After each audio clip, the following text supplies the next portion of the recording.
Okay, Henry, welcome to our first coaches chat. We're going to be doing this once a week, and I know you're going through an interesting phase of your life, so that's why you're up first. And so the idea is that we're going to be chatting to our athletes and other coaches and our families and other people playing a role in the life of our athletes and their well-being on a regular basis, once a week kind of thing. So for those of you, before I give Henry a chance to introduce himself, for those of you who don't know Henry is the current under-23 SA cross-country champion.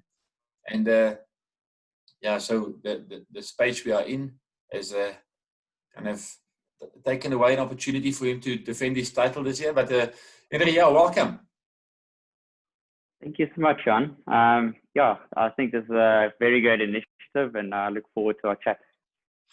So, Henry, we met, I know we've prepped some of these questions before, but we met about 6 years ago.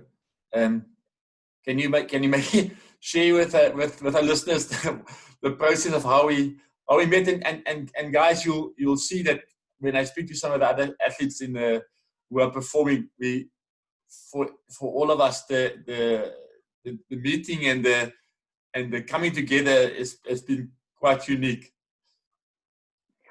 Yeah, so actually, I remember meeting you, Han, for the first time in Europe, if I'm not mistaken. And I was there racing some cross-country races, and my mom was with me looking after me. And you were there with some of your athletes, and you were actually back then coaching my girlfriend. And that's how your name actually came across my mind for the first time. Well, I don't know what to say. And I'm quite offensive of young women. So when there's a guy in the game as well, I always get a bit nervous. Let me just get this antivirus thing out of the way. But in any case, our relationship has survived maybe a bit of a rough start and grown from strength to strength. So Henry, just maybe share with the guys, where do you currently stay? I know we'll talk about where you are right now a bit later on, but where do you stay? What's your training ground? And so on. Well, at the moment, because of COVID-19, we're not racing. So usually in the year we travel quite a lot, but my main base is down in Hilton in KZN. I moved there about 4 years ago this year, purely for cycling, for me to pursue my career. I stay in Hilton. I train in the Midlands area, and it's absolutely spectacular. Your main discipline of cycling is cross-country racing, and that's kind of what you do. And can you maybe talk about why you're not a stage race specialist like everyone in South Africa wants to do, a marathon specialist? Sure. To be honest, the idea of cross-country, I got introduced to it when I actually started doing the school series when I was still in grade 8. And I fell in love with the discipline there. And but for me, mainly cross-country it's the real deal. And I'm not saying marathon and stage racing isn't, but cross-country is going flat out, giving it all you have for an hour and a half at the most. And for me, especially when you're young, that's the perfect discipline to be in. I mean, I've still got a lot of years in cycling, so when the cross country starts to get too strenuous when you're 30 or whatever, then you can move over to marathon, and the body adapts to long races a lot better when you're a bit more matured. And the vibe of cross country is just amazing. I coach a lot of young people, and the first thing they'll tell me is that I'm better at marathon. And when you are like 16 and you tell me you're better at marathon, I know you actually don't understand what marathon is about. And you don't know what a marathon is yet. Yeah. And then I think sometimes people think that they choose marathon because they're a bit scared of the technical stuff. For many people, the word cascades kind of give them sleepless nights. I know training for cross-country and racing cross-country just definitely adds a huge amount of skill. And skill on a mountain bike equates to a lot of time saved over a race. I mean, and I think when we analyzed your training and racing over the last couple of years, we've realized that the mountain bike skill component requires you to have a very, very strong core and upper body. And you want to chat a bit more about, how you go about and how we've identified that as a potential weakness, how we've improved that bit? Well, if I remember we were analyzing some of my races a few years back, and you noticed on the downhills I was starting to lose time later on in the cross-country races, and it was just purely fatigue.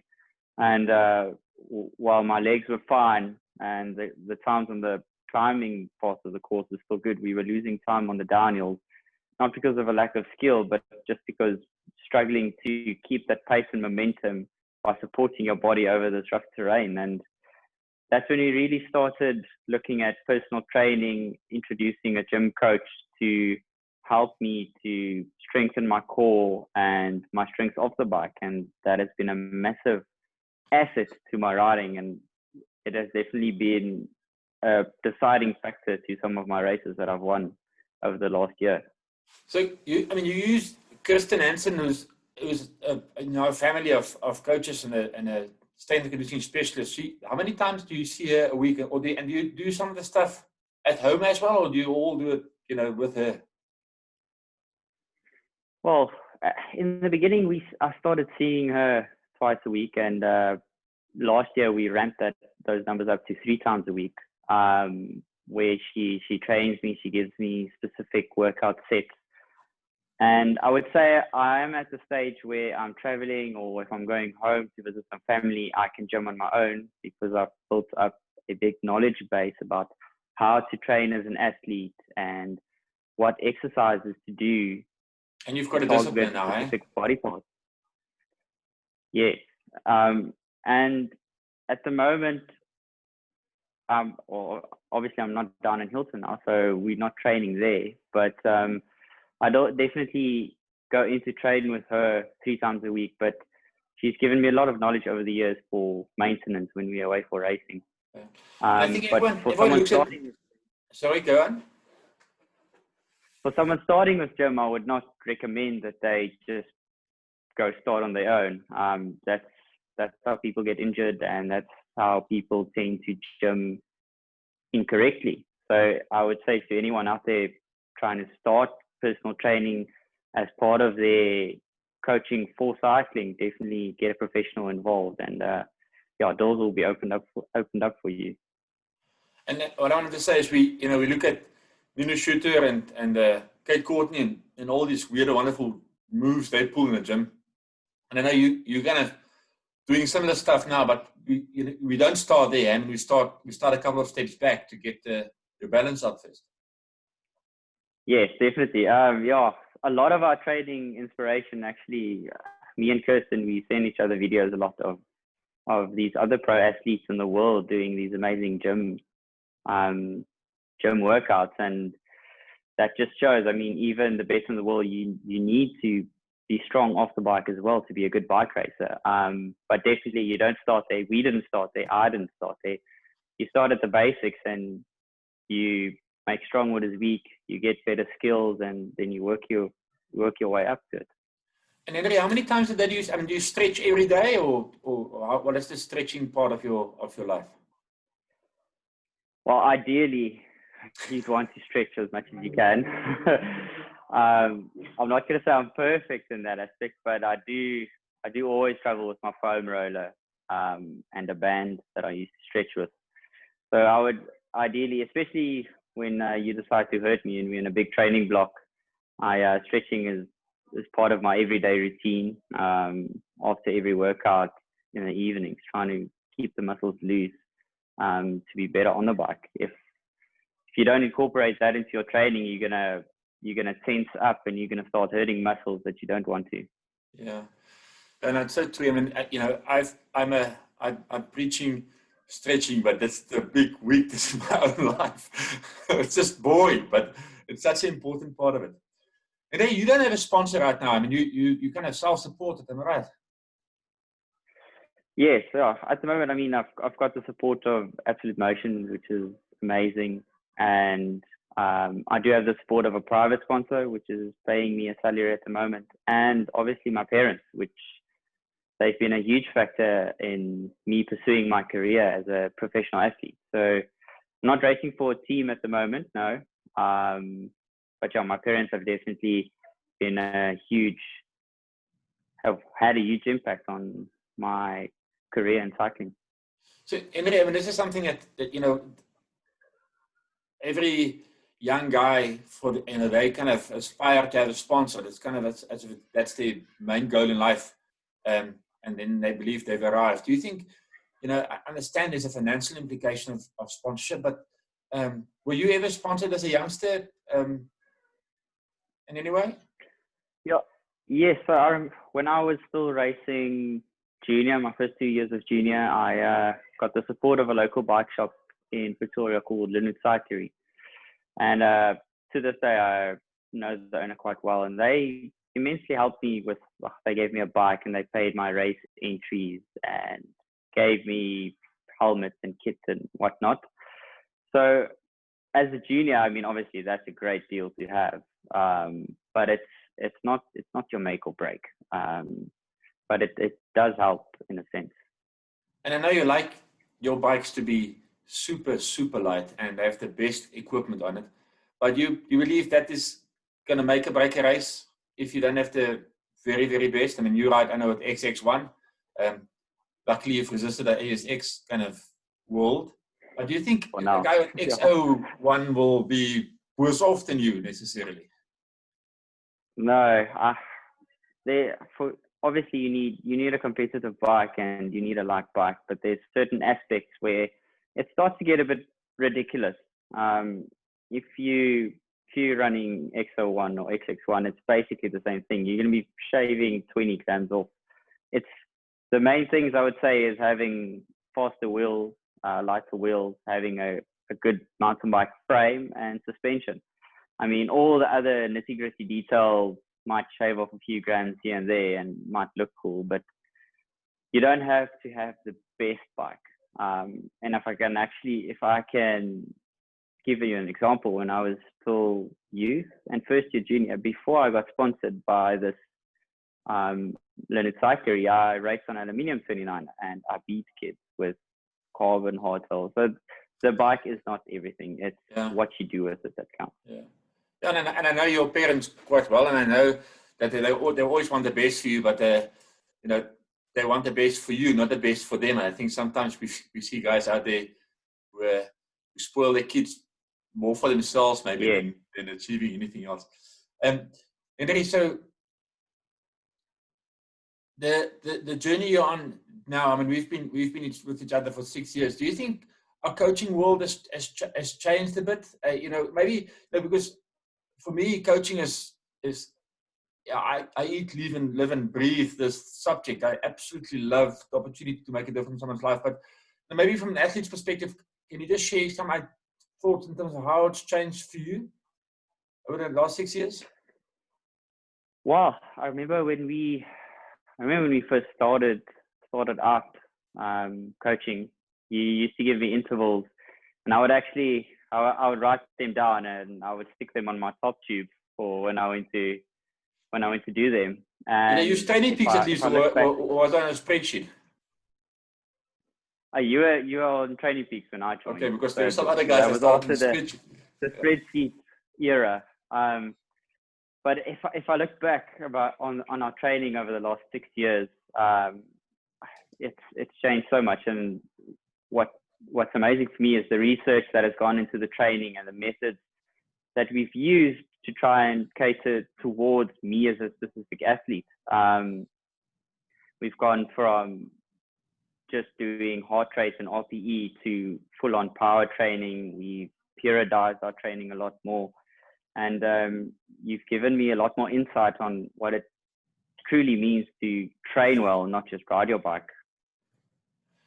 And maybe you're quite a new user to heart rate variability, but maybe do you feel that's kind of an important aspect of this journey as well, to measure your overall wellness and not only training stress?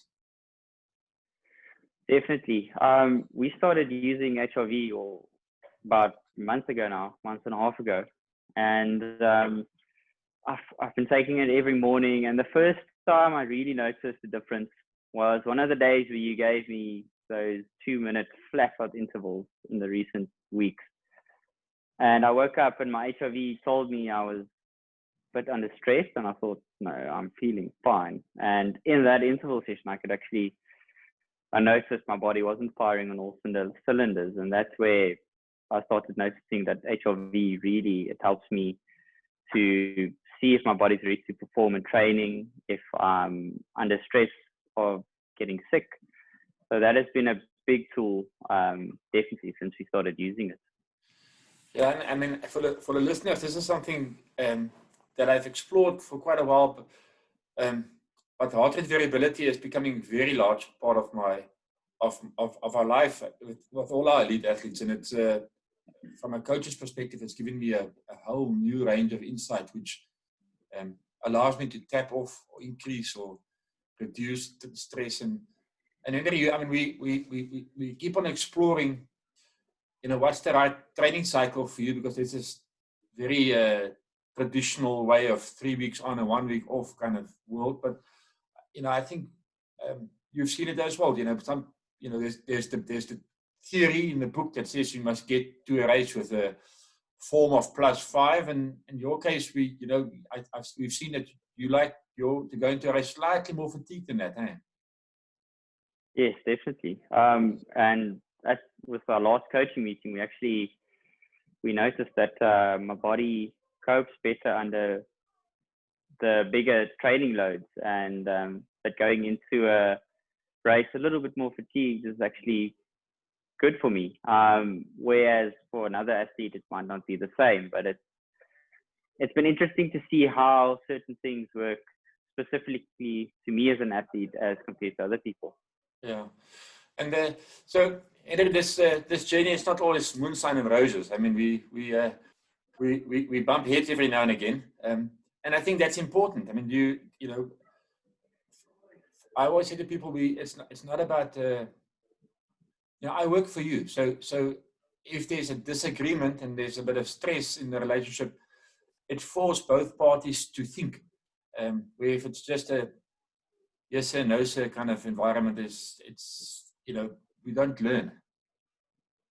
Yeah, there's actually a question I get asked in the last few months. I've gotten asked frequently by people from the outside, either training with you or other people, and that's, what is our relationship like? And my main answer to them is it's a partnership. You might be my coach and I might be employing you, but it's a partnership, and we communicate. When I'm training, I like to know why I'm doing something, and I think over the years that has been our winning factor, us communicating. If I'm not comfortable with something or I'm not sure about something, we talk about it. Did you see behind me? There's a word. I know it's kind of backwards, but it says why. You see there? Yeah. Yeah. And it wasn't planned for this meeting, but that's the. No, that for me is the biggest factor. Is when I'm doing something, I want to know why. And in our case, that's been great. We are a team. You're not the boss, and I'm not the boss. It's a partnership. Yeah. So I mean, I go fast forward a bit to kind of what's happening in our lives right now. February we had this message that we're going to go nowhere, and I think many people thought it's the end of the world. You and your family were kind of locked down on a little farm out in the Bundus, and without the necessary equipment to kind of accommodate you. I mean, I know you were out there with your mountain bike and set of rollers, and then we decided to ramp up the training a lot.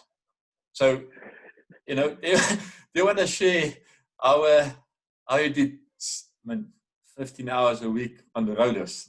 Should I talk about that a bit? Yeah, I must say there were some interesting times in those. I think what was the 5-week lockdown.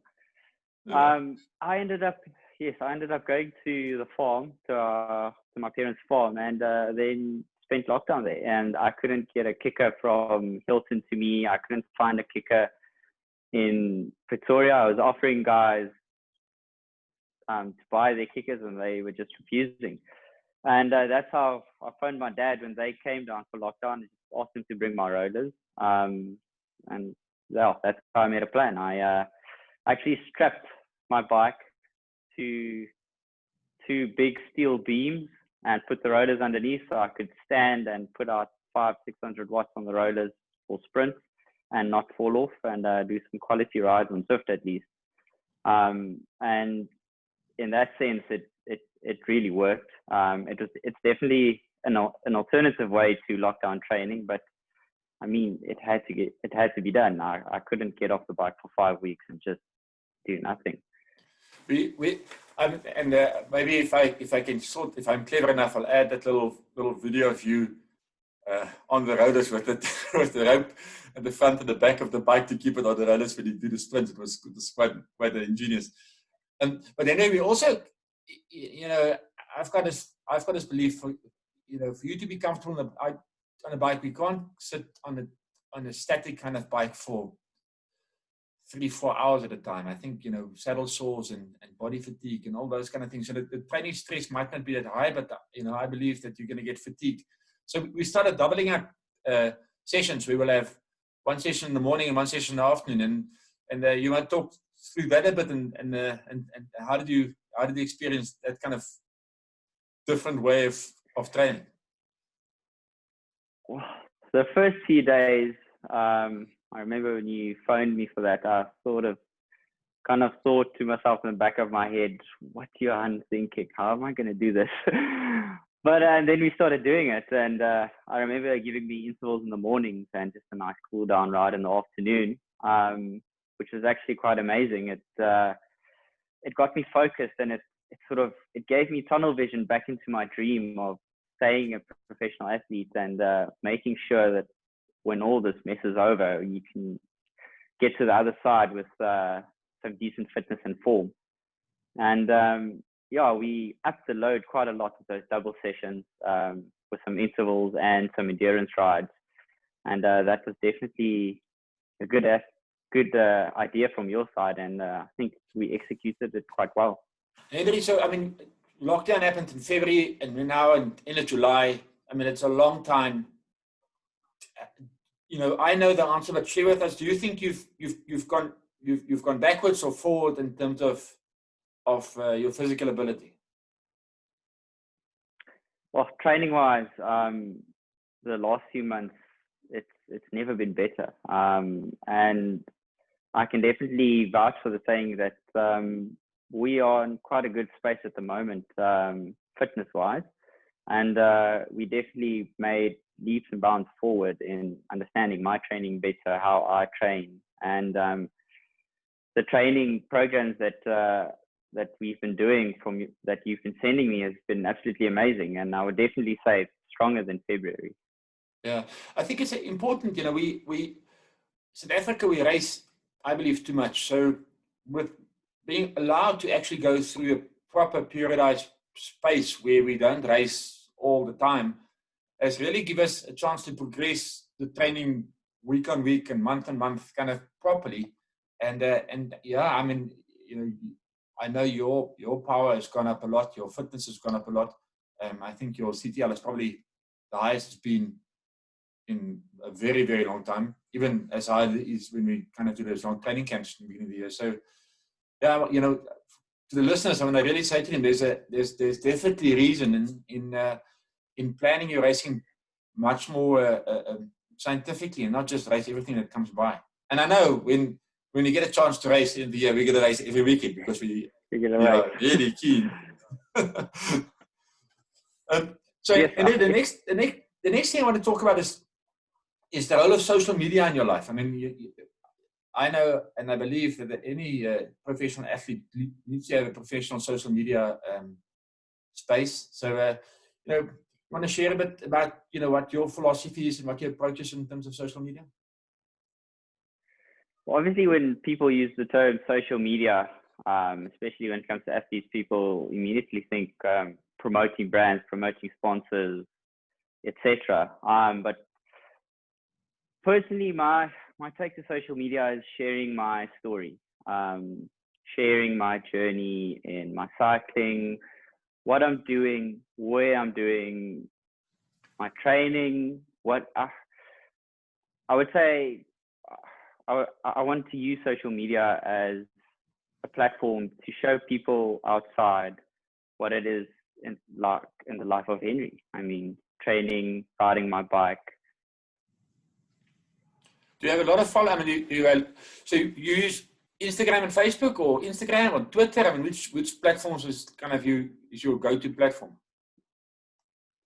My go-to platform would be Instagram. Most of the followers my age tend to respond a lot better to Instagram than Facebook or Twitter.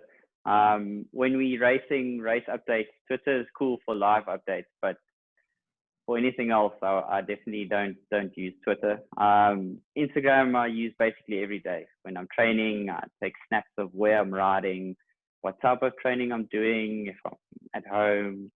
So Instagram is definitely my go-to. What is your Instagram handle if someone want to follow you? Henry Liebenberg. Cool. Just Henry Liebenberg, and you'll find it. How many followers have you got? At the moment, I think about 2,000. Hopefully we'll get a couple more out of the still interview. So and then last week you kind of dropped a bombshell. Yeah. And so you know, Henry is in self-isolation down the south coast with two friends who and they all tested positive for the feared COVID-19. And I was saying to him, when I was his age, and you were told you tested positive, it was normally for HIV, and then the whole world stopped. So COVID-19 is not quite it's not quite the same level of positiveness. Henry, so maybe just share with us. You know, I think I would like us to talk about two things. You know, why did you think it's important to share with everyone on social media that you tested positive? Number one. Number two, what has been your experience with COVID-19? I mean, you know, I think some people think it's the end of the world. Over to you. If we can talk about how all this happened,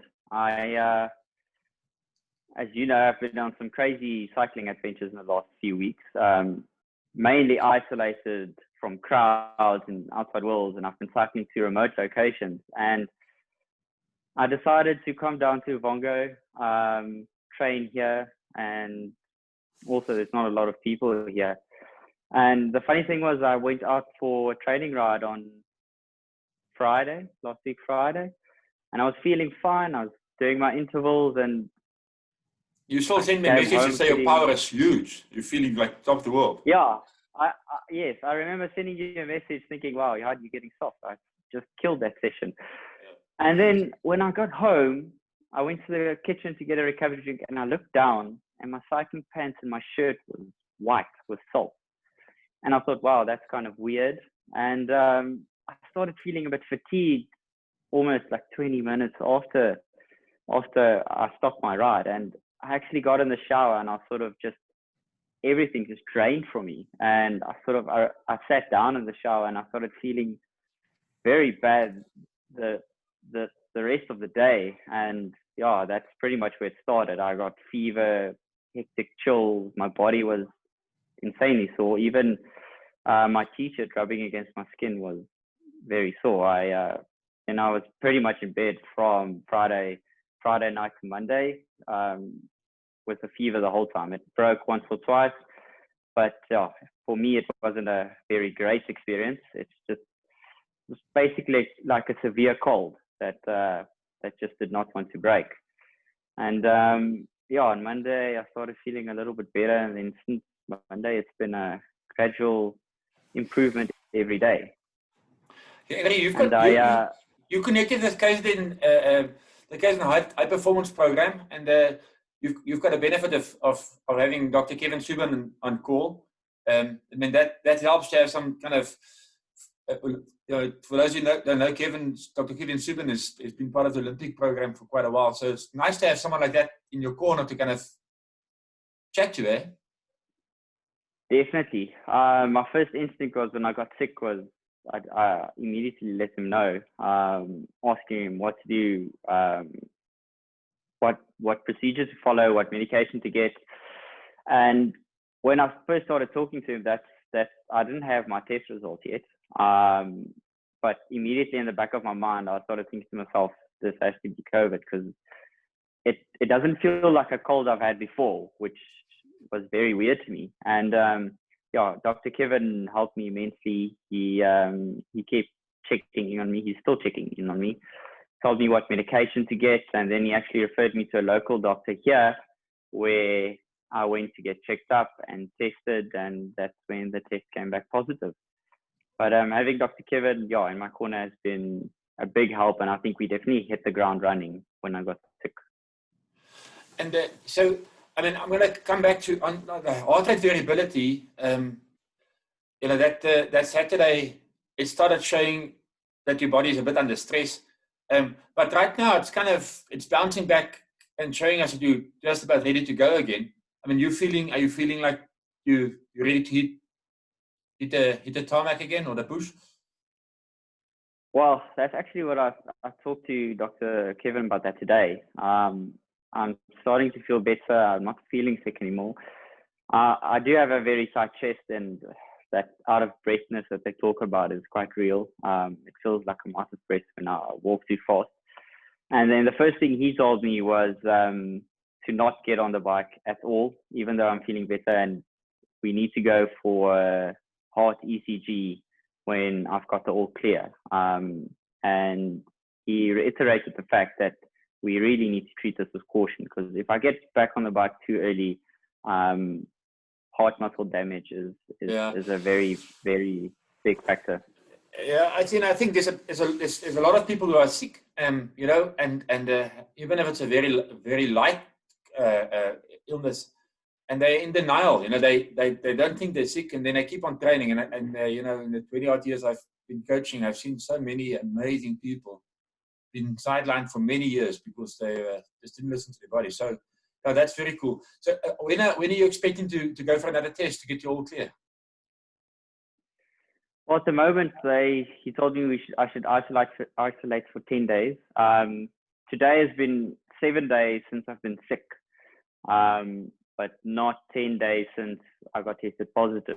So I need to isolate myself until next week, Wednesday at least.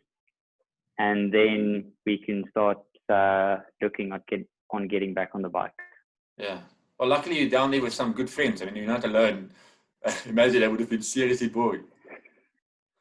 Yeah. At least, we've got some company, and we've got the ocean to look at. Maybe on that point, Kim Lecourt came back from Mauritius, and she had to self-isolate. They've put her in a hotel in Pretoria, and she's there for 10 days now, and they haven't given her the all clear yet. And you're in the hotel. She's in the hotel room for 10 days. She's not allowed to move outside of the hotel room, which is quite. I mean, you'll go mad, eh? Yeah, no, definitely. Yeah, no. Luckily, we're not isolated in the room. We had some space, so I'm very grateful for that. Yeah. And then I mean, you shared this on Facebook or on your social media platform that you COVID positive. Is there a reason why you've decided to follow that route? Oh, my main reason was, I mean, I've been taking all the precautions. I've been mainly training alone or with someone in my close inner circle group.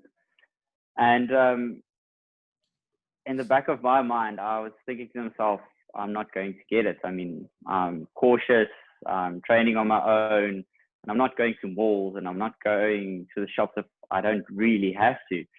And then when I got tested positive, I was sort of like, wow, where did I get this? I don't understand. And till this moment, I'm trying to figure out where I got COVID. And then I sort of just decided that it needs to be put out there that this thing is real. Because I've got a lot of friends and people thinking yes, COVID is here, but it's not that bad. I mean, why do we need to social distance, and why do we need to stay away from crowded spaces? And this experience has made me aware that COVID is real. It's part of our lives, and it's not something that you want to have. And as an athlete, and I know a lot of other athletes follow my page, and friends and family and people that I know, I just thought to myself, this is information that these people need to hear, that you need to stay safe and you need to sanitize your hands and stay away from people. It's not something that you want. Yeah. Henry, I think everyone keeps on talking about going back to normal, but in the coaching world, if you've done something for 21 days consistently, you've created a new normal. So we're kind of, I don't think this February is normal. This what we're doing now is normal, and once we get to after COVID, we'll create another normal. But it's not. I mean, going back to February will never happen again. So the training, the racing is in your world. It's going to hopefully start next month. No, September, I think. Hopefully, and there's a couple of event organizers that's trying to be creative, and here in our local community, we're going to be creative next weekend already. I mean, unfortunately, you're going to miss our first mountain bike time trial, but we'll do another one before before September for you, just to kind of get your all sharp again. So the year is not over. I mean, you're still positive that we're going to see some good racing happening. Yeah, the year's definitely not over, and it hasn't been ideal, but the initiative of people in our local communities and even the bigger race organizers, they are keen to get back at it. And I definitely think before the year's out, we're going to see some amazing racing, whether it's marathons or timed events, which is happening at the moment. Racing has definitely not died. So I'm quite excited for that. I mean, unfortunately, the dream of going to World Champs this year is kind of, I think, not going to happen. I spoke to CSA yesterday, and I think that the issue is not about whether we can select a team or not. The issue is that Europe doesn't want to receive South Africans that side, because we are seen as a very high risk country. So but luckily, I mean, you're young. You're 23 this year, eh? 22, yeah. 22. So it's your last year. So I mean, there's still a long career. So and your strength and fitness has improved a lot. So we definitely we haven't been not doing anything in this last 5 months. And hopefully, when racing starts again, we're going to see who's been doing the work in the last 5 months and who's been idle. No, definitely. Luckily for me, I mean, I'm one of the youngest athletes on the pro start line. So for me, obviously, it's not great to not be able to race the year that I'm SA champion and not be able to wear my jersey in Europe. Is not nice at all. But I'm still young. I've got a lot of opportunities ahead. So it's still awesome. There's still a lot of racing that's going to come.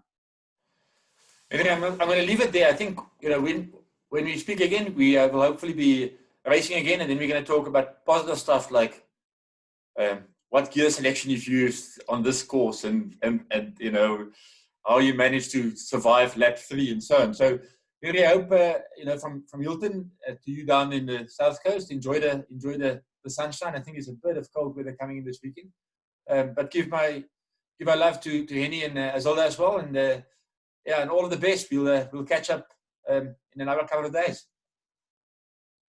Awesome. Thanks, Johan, and thanks for having me on the talk. Good stuff. Cheers. Good evening. Bye.